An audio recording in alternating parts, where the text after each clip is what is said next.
자, 안타까운 일이 있었죠. 70대 노모가 장애를 가진 40대 아들을 목졸라 살해했습니다. 어떤 이야기입니까? 이거 뭐 경기도 시흥에서 있었던 예. 사건인데요. 상당히 안타까운 사건입니다. 30일 오후 1시에 일어난 사건입니다. 예. 70대 노모가 어제 있었던 어제입니다. 거죠. 예. 예. 아들을 이렇게 지금 목을 졸라가지고 이렇게 살해한 혐의인데, 이 아들은 25년 전에 교통사고로 뇌 손상을 입어가지고 예. 지체장애 1급입니다. 그 정도면 뭐 사실은 생활에 상당히 어렵거든요. 예. 근데 이 노모가 더 이상 조금 하기가 어렵다 보니까 뭐 도복 끈 같은 걸로 목을 졸라가지고 이렇게 살해한 그런 사건입니다. 예. 본인이 죽으면 뭐 아들을 돌볼 그렇죠. 사람이 없다. 이제 그런 이유인 것 같은데요. 어떤 심리적인 상태입니까? 어머니가 아들을. 네, 사실 예. 이런 사건이 너무 이제 자주 일어나고 있어서 올해만도 지금 여러 차례가 보고되고 있는데, 그런 거죠. 내가 있을 때는 그래도 내가 이 아들을 책임져 줄 수 있기 때문에 살아있을 수 있는데, 내가 먼저 사망할 경우에 이 아들이 세상에 대해서 얼마나 멸시를 받을까, 천덕꾸러기가 될까. 예. 사실 아들에 대한 애정이 기반이 된 사건이죠. 물론 그렇다고 해서 이 살인이 정당화될 수는 없지만요. 이 어머니 같은 경우에 대부분 아들들이 이렇게 교통사고나 이런 화재 등으로 인해서 이런 지체를 가지고 있으면 어머니들은 굉장한 죄책감을 느끼게 됐거든요. 내가 이 아이를 마치 만든 것처럼 이 어머니도 아들에 대한 애정과 또 아들을 끝까지 돌봐주지 못하는 죄책감, 이런 것들이 다 합쳐져서 이런 잔혹한 어떤 살인 사건이 나고 만 것 같습니다. 예. 아들 근데 나이가 보면 48. 우리 시대에 예. 이 사건이 그야말로 제가 볼 때 아주 심각한 이 사안 같아요. 예. 왜 그러냐면은 우리가 지금 핵가족이지 않습니까? 예. 자녀를 한 명 두고 이제 이렇게 하는 건데 출산율도 많이 떨어져 있고, 그러면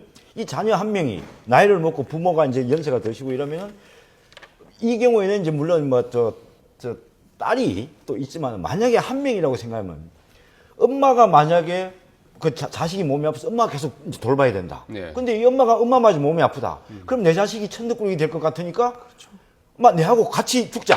예를 들어 이런 일이 있을 수가 있고, 또 반대로 자식이 엄마를 노모를 봉양해야 되는데 만약에 자기 자신이 또 무슨 예를 들어서 아주 안전병에 걸렸다.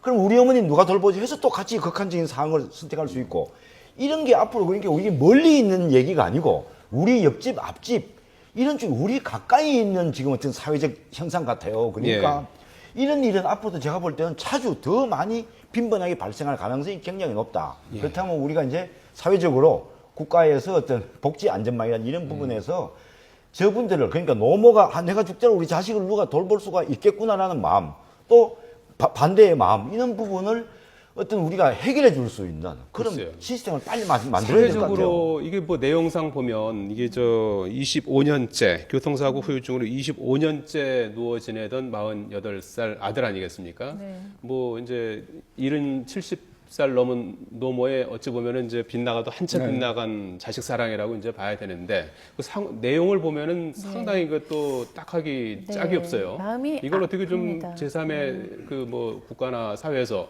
네. 이런 걸 좀 이렇게 좀 보호해줄 장치 같은 건 전혀 없는 겁니까? 그러니까 사실 한 사회의 수준을 결정하는 게 보면은 약자에 대해서 예. 어떤 처우를 할 수 있는가가 그 사회의 어떤 수준을 보이는 것 같은데요. 예. 사실 뭐 세계적인 뭐 11일 경제 대국이라는 대한민국에 과연 이 약자들에게는 어떤 시스템을 가지고 있는가라는 질문을 던지지 않을 수 없습니다. 그러니까 약자라고 할 때는 뭐 몸이 아픈 장애우들이 들어갈 수밖에 없죠. 근데 제가 같이 장애 뭐 복지관일이나 이렇게 일을 하다 보면 굉장히 그 복지 시설이나 이런 것들이 훌륭한 것이 많기도 해요. 그런데 예. 그것이 곳곳에 있는 어떤 장애우들, 지방에 있는 장애우들한테까지도 다 지금 접근 가능한가에 대한 질문이 있고요.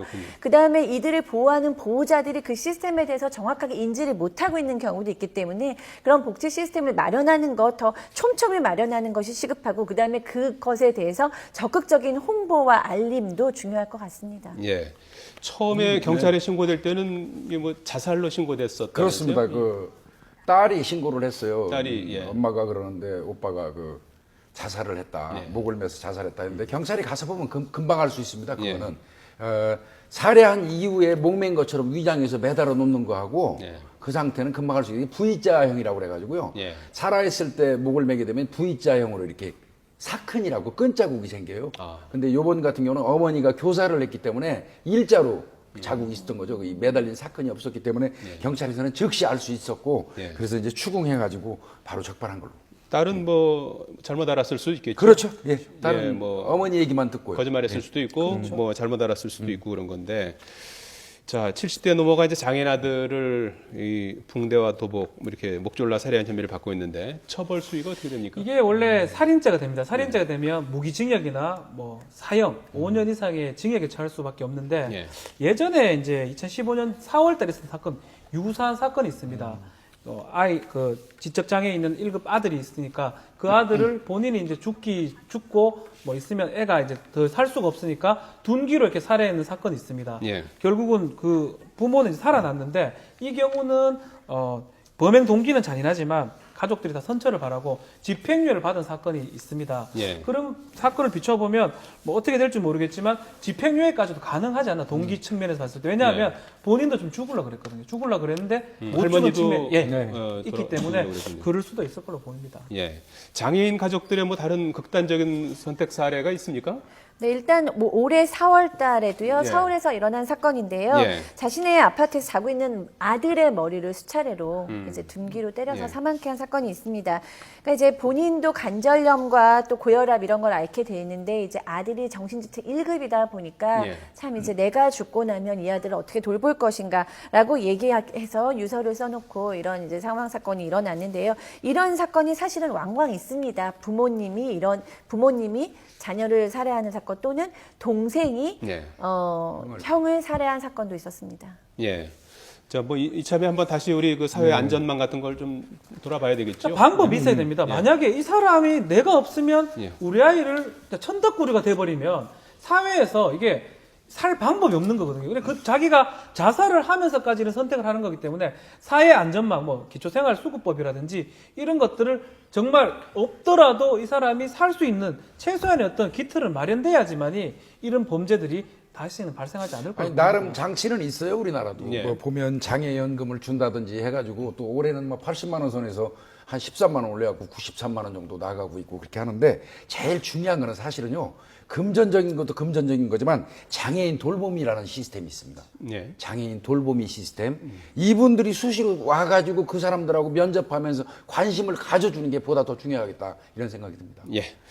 자, 네 분 얘기는 여기까지 듣도록 하겠습니다. 지금까지 박지훈 변호사, 또 김복준 한국범죄학연구소 연구위원, 그리고 송승호 건국대 특임교수, 박상희 심리상담 전문가였습니다. 네 분 고맙습니다. 감사합니다. 감사합니다. 감사합니다.